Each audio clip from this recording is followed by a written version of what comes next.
Okay, so I got another rant. So if you watching this right now, I'm gonna go off because I got a lot on my mind and I got a lot of inspirational stuff I want to get off my chest. Okay, so don't mind me. I'm just walking around my house because this is what I have to do to get it out, to get it off my chest. Okay. All right. Okay, so one of the subjects that me and my friend had, that she came to me with is really how do you move on from your past? And I can relate to that to the T because for years, my entire childhood, I used my past as an excuse, as a crutch. First off, one key point I want to make is that you should never dwell on the past. Let the past be the past. As long as you dwell on the past and use it as an excuse, it will always hold you back, no matter where you go in life. So I'm not gonna go into details and real deep into my past, but I'm gonna give you a little outlook of some of the stuff I've been through that I had to move on from, and it took me forever. So from the age of about 8 to about maybe 15, 16, my father was addicted to cocaine. Now, stating that, my father has been clean for about 8, 9, 10 years. I mean, he's got his own restaurant, he's doing good with his life, he's successful. God has really brought him out of it.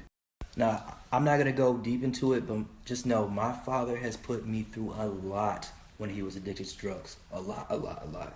All right, so growing up, I would always use my dad's drug addiction as an excuse to say, oh, I can get in trouble, I can do this, I don't have to go anywhere in life.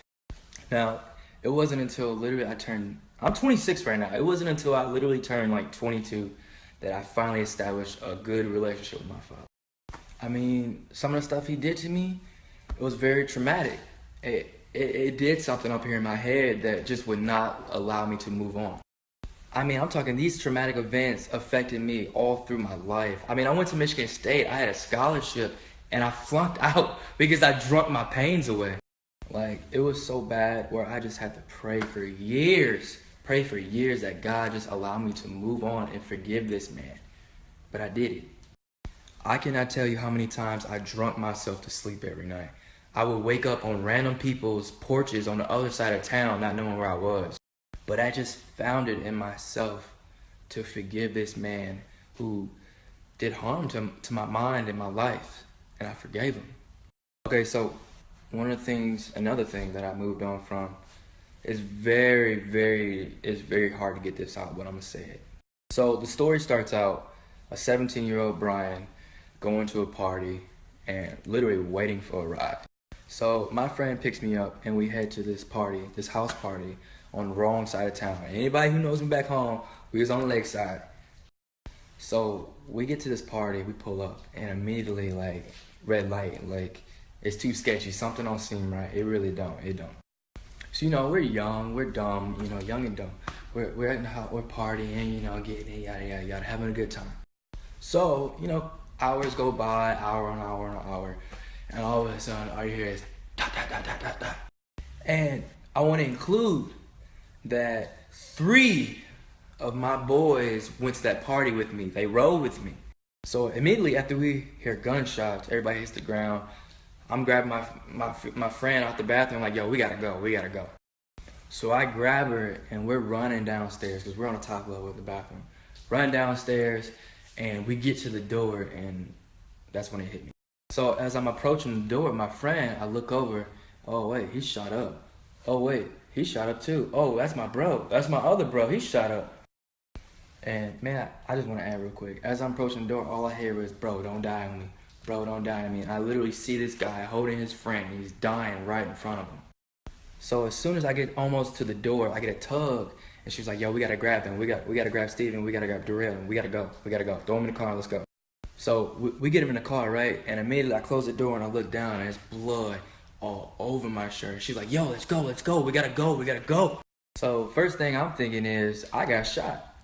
I mean, adrenaline, I wouldn't notice it right away, but I got shot. But thank God, by the grace of God, I didn't get shot that night. Thank God.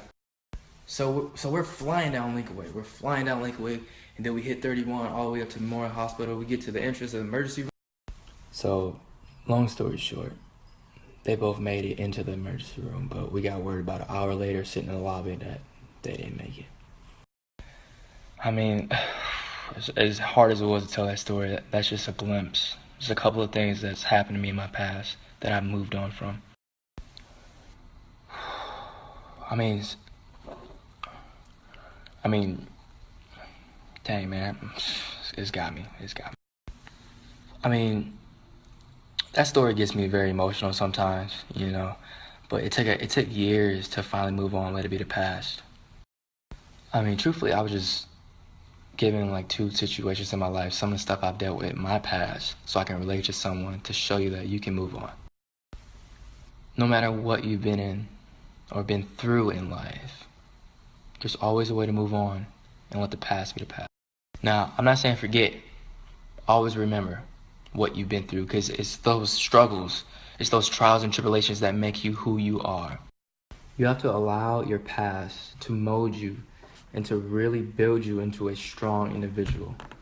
Now, I'm not saying it's going to be easy, but what I'm saying is that it is possible. It may not be tomorrow, it may not be in a week, it may not be in a year, but it's possible.